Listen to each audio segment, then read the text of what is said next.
Nós vínhamos dizendo no vídeo anterior, vínhamos trabalhando com essa noção, tentando entender essa noção de a distinção entre juízos analíticos e juízos sintéticos, né? Que é uma noção que ficou mais clássica, mais famosa com Kant, na Crítica da Razão Pura. Vimos algumas passagens interessantes a esse respeito. E nós vimos também o seguinte, vou resumindo. Kant caracteriza todo juízo como tendo a forma SEP, onde S é um conceito sujeito e P é o conceito predicado, né? Então, Marco é brasileiro, Marco seria o conceito sujeito, né? E ser brasileiro seria o conceito predicado, né? Quer dizer, não precisamos entrar em muitos detalhes de como que Marco pode ser um conceito, né? Para Kant tem uma teoria muito interessante a esse respeito, né? Que Marco é de fato um conceito, mas não precisamos entrar nesses detalhes. Isso nós vamos ver, vocês vão ver em algum momento quando fizerem um curso sobre a Crítica da Razão Pura de Kant, que eu recomendo muito fortemente, né? Mas então, todo juízo tem essa forma SEP, né? E não tem, só tem duas possibilidades: ou P já está contido em S, ou explicitamente ou implicitamente, né? Ou P não está contido em S, tá? Se P já está contido em S, isso significa que o conhecimento daquele juízo, né? Ou a verdade daquele juízo pode ser conhecida pela mera análise do conceito de sujeito, né? Ao analisar o conceito de sujeito, você decompõe, você eventualmente vai chegar ali em P, você vai ver que P está ali dentro, né? Então, por exemplo, nenhum indivíduo solteiro é casado, né? Ao analisar o conceito de solteiro, em algum momento você vai bater no conceito de não ser casado, né? Ou na negação do conceito de ser casado, que é isso que significa ser solteiro, tá certo? Mesma coisa, nenhum analfabeto sabe ler. Isso é algo que pode ser conhecido pela mera análise do conceito de analfabeto.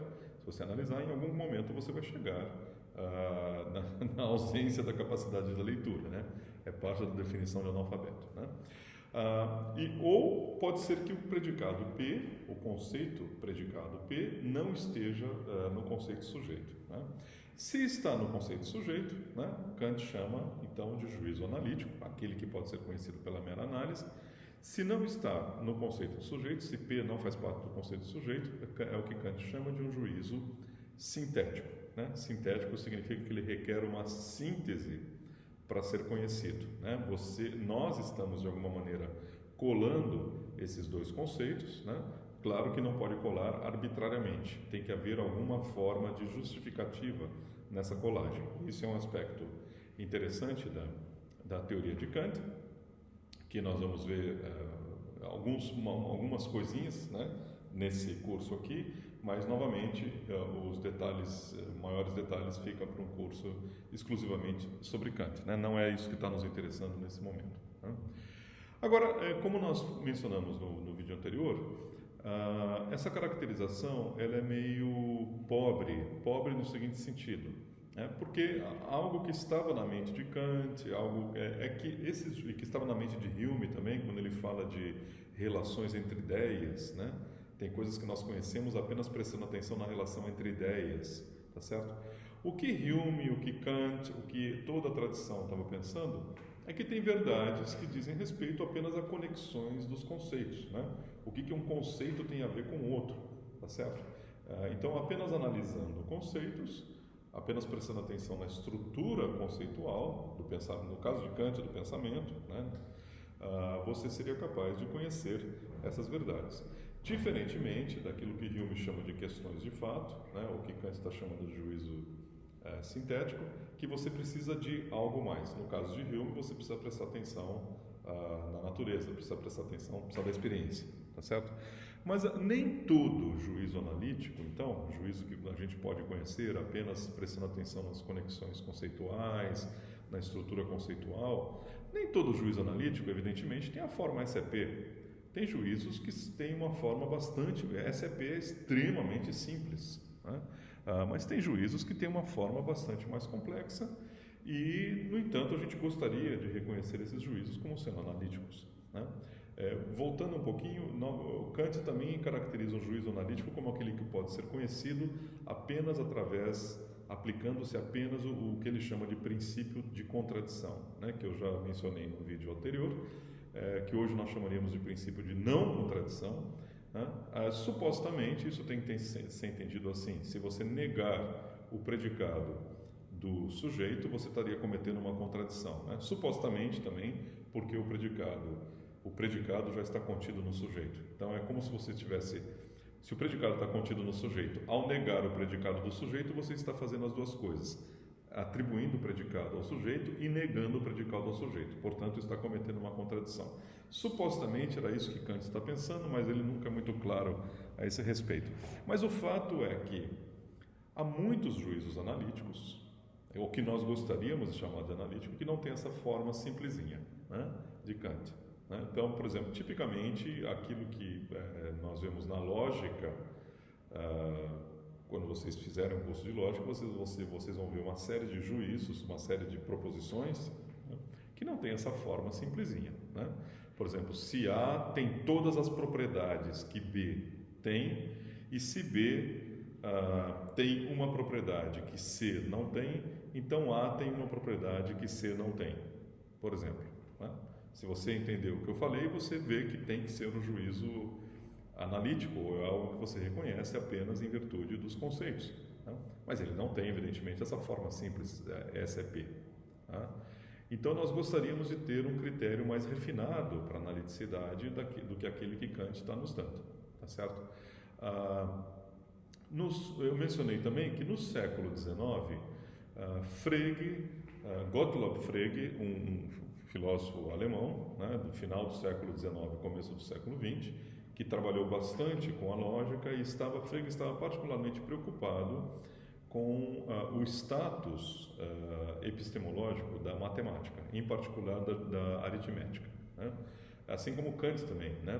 Boa parte da crítica da razão pura é uma explicação do status epistemológico da matemática. Frege também estava preocupado com o status epistemológico da matemática. Né? Vocês vão ver daqui a pouquinho que Kant colocava a aritmética numa categoria especial, que é o que ele chamava de juízos sintéticos a priori. Daqui a pouquinho nós vamos chegar lá. Né? E Frege não estava de acordo com Kant. Né?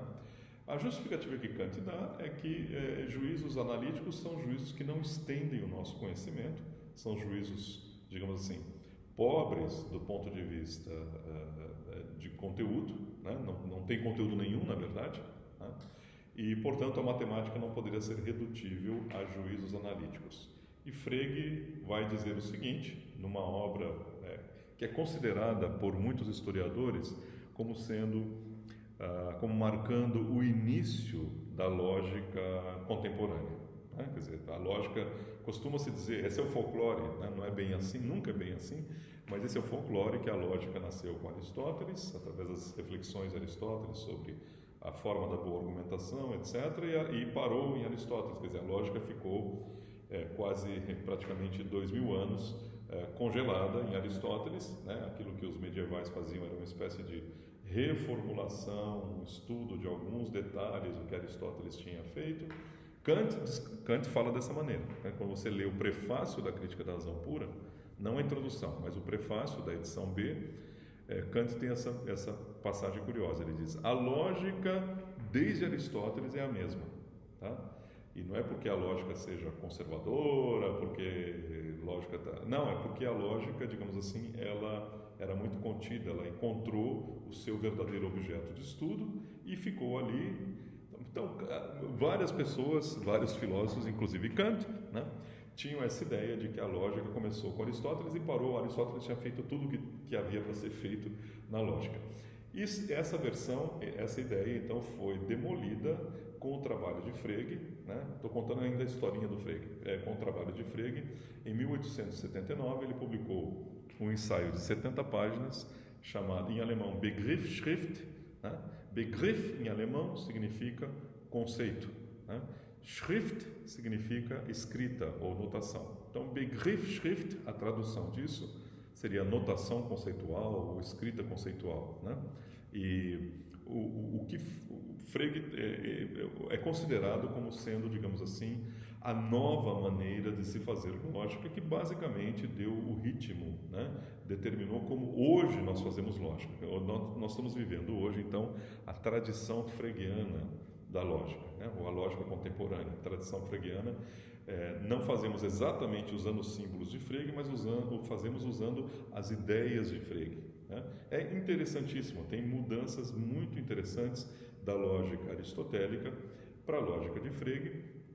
Em particular, né, Frege introduziu uma notação especial para aquilo que hoje nós chamamos de quantificadores, né? Ideias como para todo ou algum, para todo ou para pelo menos um. Frege introduziu uma notação para isso, né? E isso dá um poder expressivo muito maior para a linguagem, né? Então, Frege tinha na frente dele uma linguagem em que você pode formular juízos de uma variedade muito maior de formas do que aquilo que Kant tinha na frente dele, né? Kant trabalhava com linguagens ainda linguagens da lógica, né? Formulações e simbolismos lógicos ainda muito restrito, muito ligado à lógica aristotélica. Mas Frege tinha na frente dele um novo universo, tá? Em que você tinha muitas outras formas de juízo e tinha que haver alguma forma, alguma maneira de você ser capaz de caracterizar esses juízos como sendo analíticos também. Analíticos por quê? Porque você podia reconhecer a verdade desses juízos pela mera análise, tá? Pela mera análise dos conceitos, das relações entre os juízos. Aliás, o nome vem daí, Begriffsschrift, notação conceitual. Frege diz no prefácio, né, que o que ele estava querendo fazer é criar uma linguagem que mostrasse conexões entre conceitos, né? Porque a lógica e a razão têm a ver com conceitos, então nós precisamos, seria de grande utilidade, uma notação, uma linguagem que colocasse na nossa frente os conceitos e revelasse, apresentasse as relações entre esses conceitos, né? Então estava ali um super instrumental para o reconhecimento de verdades analíticas, algo que Kant não tinha. Por isso Kant trabalhava com esse modelinho muito simples, S é P, né? Ou P está em S ou não está em S, né? Para Frege não, para Frege tinha um universo novo na frente dele. Então, Frege tem uma outra definição, né? Ou uma outra caracterização de juízos analíticos, né? Que não é a caracterização de Kant, né? Para Frege, um juízo, qualquer juízo que apareça dentro da Begriffsschrift, que seja formulável dentro da Begriffsschrift, da notação conceitual, tá? Esse juízo tem que ter uma prova, quer dizer, você tem que mostrar de onde vem essa verdade com base em outras verdades mais fundamentais, né? Uma prova, que hoje seria uma prova no sentido matemático do termo, né? Frege, aliás, parênteses, Frege era um matemático, mas o que ele estava fazendo teve um significado extraordinário, não foi só para matemática, foi para lógica e para filosofia de maneira geral, fecha parênteses, né? E um juízo é analítico para ele, voltando à definição, se na prova desse juízo forem envolvidas ou entrar na prova desse juízo apenas verdades fundamentais da lógica, apenas verdades fundamentais da lógica, tá certo? Ou então regras de inferência lógica, tá? Regras ou seja, você constrói um raciocínio dedutivo para chegar a esse juízo, tá certo? Se no caminho desse raciocínio, que é uma prova, apenas entrarem verdades lógicas e regras de inferência lógica, tá? Então esse juízo é um juízo analítico, certo? Agora, se no caminho para provar esse juízo entrar alguma outra coisa, algum outro tipo de verdade que não é uma verdade exclusivamente lógica, uma lei fundamental da lógica, né?